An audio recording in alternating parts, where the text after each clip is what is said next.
this time, you would not believe that your voice would reach people, would you? The only thing that made Ibrahim alayhi salam respond to Allah subhanahu wa ta'ala is that he trusted Allah subhanahu wa ta'ala. He submitted himself to the will of Allah. He understood that Allah subhanahu wa ta'ala is the most capable. He can do anything by just this word, kun, and it becomes. It was as simple as this. Just by submitting himself to Allah subhanahu wa ta'ala and by trusting Allah subhanahu wa ta'ala, he responded to the command of Allah and he made the adhan. And you can see by your own eyes, people from every village in the world or from every corner in the world, they go and respond to the call. By your own eyes. This is something we Muslims, alhamdulillah, we see it. We've heard about the command. We've seen the command. We've read the command in the Quran. We read about the response of Ibrahim alayhi salam, whom none of us witnessed. Ibrahim alayhi salam for us is considered ghaib. Have you seen Ibrahim? Right? You've not seen Ibrahim alayhi salam. But we see the people who are responding to Hajj nowadays. And now here we make the connection and we every day see that Allah subhanahu wa ta'ala fulfills his promises. The same thing happened not only with the messengers of Allah. The wife of Ibrahim alayhi salam, when Ibrahim was commanded to leave his wife Hajar in the desert of Mecca with his newborn dear child Ismail, who came after many years of living without a child, he was tested by Allah subhanahu wa ta'ala. And then he asked his wife that he is going to leave her in that place that had no human being around her and no plants, no water, and she was tested by this. As a Muslim woman who trusts Allah subhanahu wa ta'ala and who trusts that Ibrahim alayhi salam is a messenger of Allah, what was her response? She asked the only valid and legitimate question that a Muslim is allowed to ask. Did Allah ask you to do this? Allah amaraka bihada? Did Allah command you to do this? See the relationship? If the command comes from Allah, so there is no room for the brain to think of the issue of how. Allah subhanahu wa ta'ala, when he commands us to do things, when he promises us to do things, right?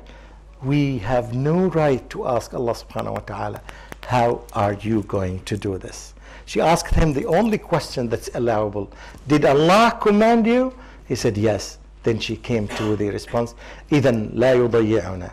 I'm quite sure that Allah subhanahu wa ta'ala will not lose us, will not let us fail, will not destroy us if it is a command of Allah subhanahu wa ta'ala. And also the best example that you can see, also from Musa alayhi salam, when the pharaohs knew about the start of the march of Musa and the believers from Bani Israel at that time, they started leaving the whole country, and this is one of quality about that we mentioned. They used to retaliate.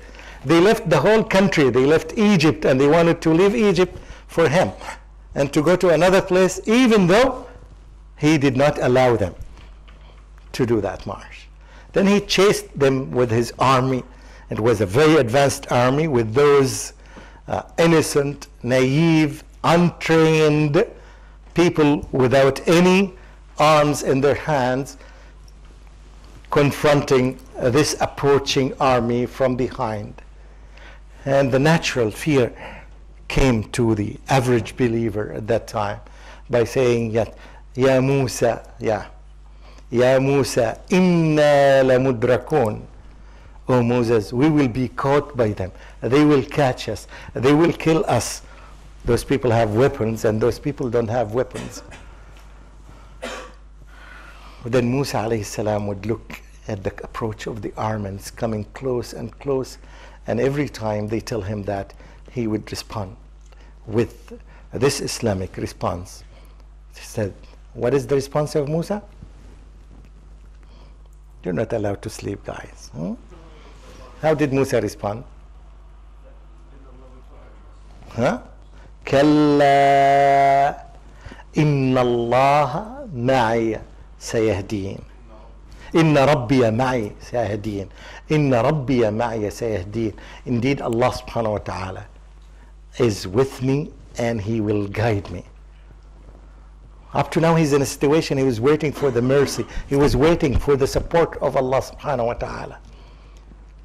Everybody around him was afraid, and he was quite sure that Allah subhanahu wa ta'ala would give him the support. How?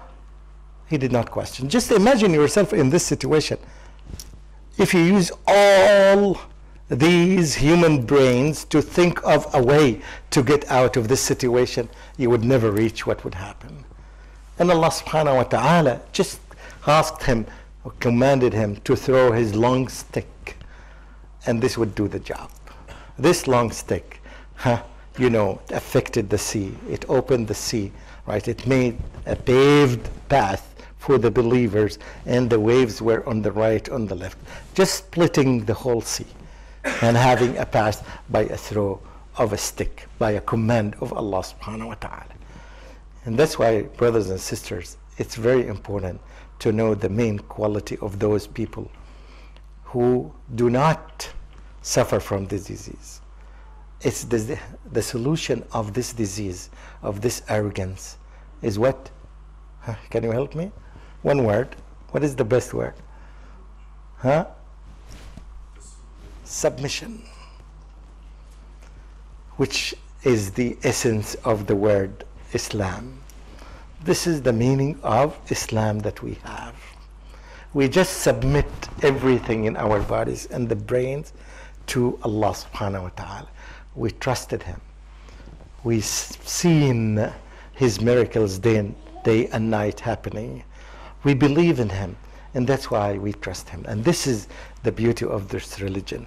The more we submit to Allah subhanahu wa ta'ala, the more we put our heads and make sujood to Allah subhanahu wa ta'ala, which is a symbol of full submission to Allah. And you would find that, wallahi, I have seen this by my own eye, but I have never understood the meaning of this verse until I saw a person saying his statement. And the verse is, وَإِنَّهَا لَكَبِيرَةٌ عَلَى الْخَاشِعِينَ. Indeed, it is a very hard act, except for the khashi'in. What is it? What is that difficult thing? The salah. This salah that we do is very difficult for an average human being. It's only easy for the khashi'in. Who are the khashi'in? الذين يظنون أنهم ملاقو ربهم. Those who are certain that they are going to meet Allah subhanahu wa ta'ala and they are going to go back to Him. This is the belief in the Day of Judgment. See the effects of the belief of the Day of Judgment on our hearts. The belief on the unseen, in the unseen, makes this salah easy for us. I have not understood fully the meaning of this statement until I heard a person saying, how could you put your head, the best thing or the most valuable thing in your body, to put it on the ground? And he claims to be a Muslim, by the way, but he does not pray. He said, how can you put this valuable thing on the ground? And that's exactly what Allah subhanahu wa ta'ala wants us to do. He wants us to put the most valuable thing and to make it submit to Him. And that's why it's the closest distance between us and Allah, or the closest moment between us and Allah, is when we submit our heads with the brains on them to Almighty Allah subhanahu wa ta'ala. So the disease is arrogance, and the cure is submission or Islam. I will stop here, and I ask Allah subhanahu wa ta'ala to benefit us from what we have heard, and to make us of those who kick the arrogance and the disobedience to him. يا من يرى